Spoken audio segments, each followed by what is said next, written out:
Okay, the sun is rising and I'm in the polytunnel, and today I want to start to train the tomato plants. You may have heard that it's said you have to side shoot and only one stem remaining, which is true for the Britain because we have a colder shorter summers. But because we are now having a little bit change in the climate, and I have experimented once, I let one of the side shoots actually from the lower part to grow, and instead of one main stem I had two main stems.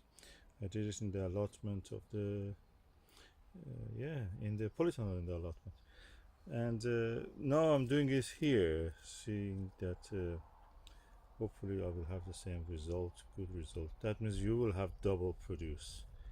If you have the weather and the climate is right for it, just go for it. Nice example of this is here. As you can see, I have this, my main stem, or is a side shoot. It can be side shoot. Probably main stem is this. So if I let both of them grow and the rest of it I delete, that may mean that I will have a more crop.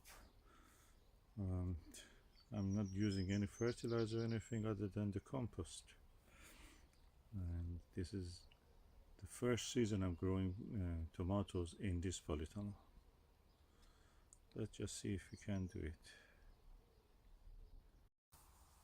So let's see what we can do.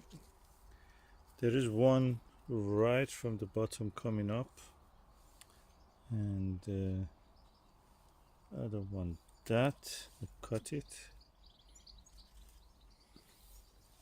There's another tiny one just near the base. I cut that one too. Some leaves and other things near the bottom. We had very bad frost and some plants were struggling, but now this seems they're all right. I'm cutting this one also.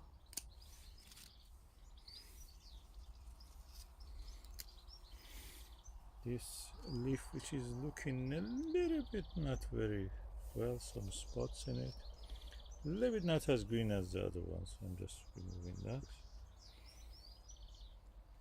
So I want to have 2 or 3 stems. This one looks, I can have 3 stems, one here, one here, and one here.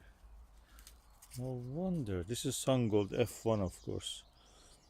It's the very earlier tomato. Let's see, what can I do? Can I keep this like a fork shaped?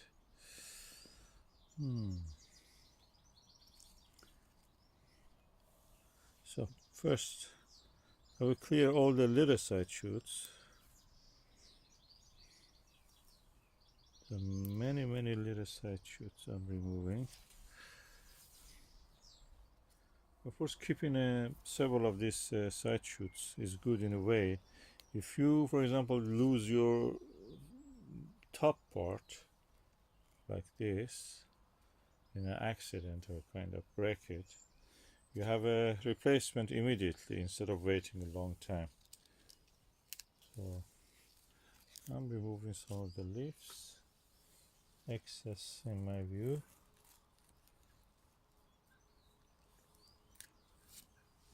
And more leaves I'm removing. So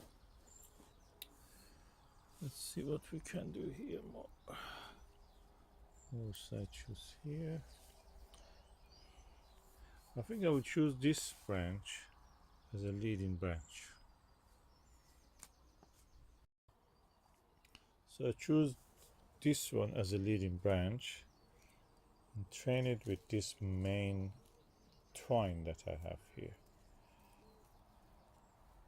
These are called farming twine or agricultural twine. You can get it from anywhere. So I have one stem here and another one here. It just happens that it has 3 good stems, so I will just let one of these also beside the 2 grow also, so that means I will have 3. So I will a little bit declutter it. I'm removing some of the side shoots here, another side shoot here, another side shoot here, another side shoot here. Then I will attach also a string for this branch and this branch.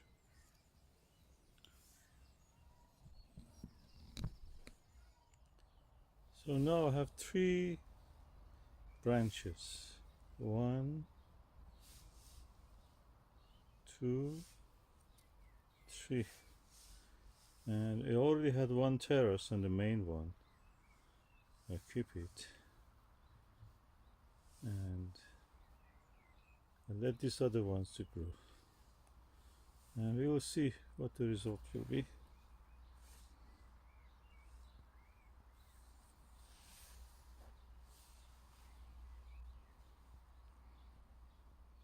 If you remember, I had 3 side shoots, one main stem and 2 side shoots from this plant, and I let them all grow. And look at that. Every one of them has given lots of fruit.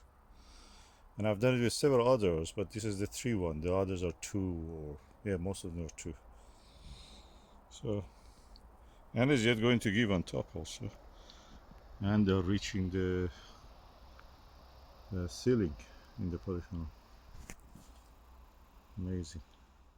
Now we have so many of these orange colored Sungold F1 tomato that I can harvest, and I'm going to use this basket to harvest.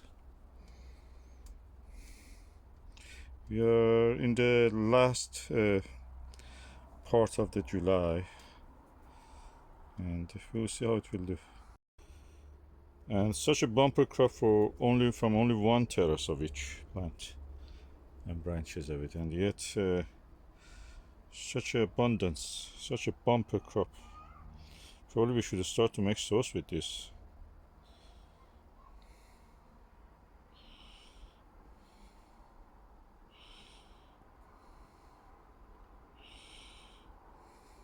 And that red one you see here is called Roma. It's a plum tomato Roma.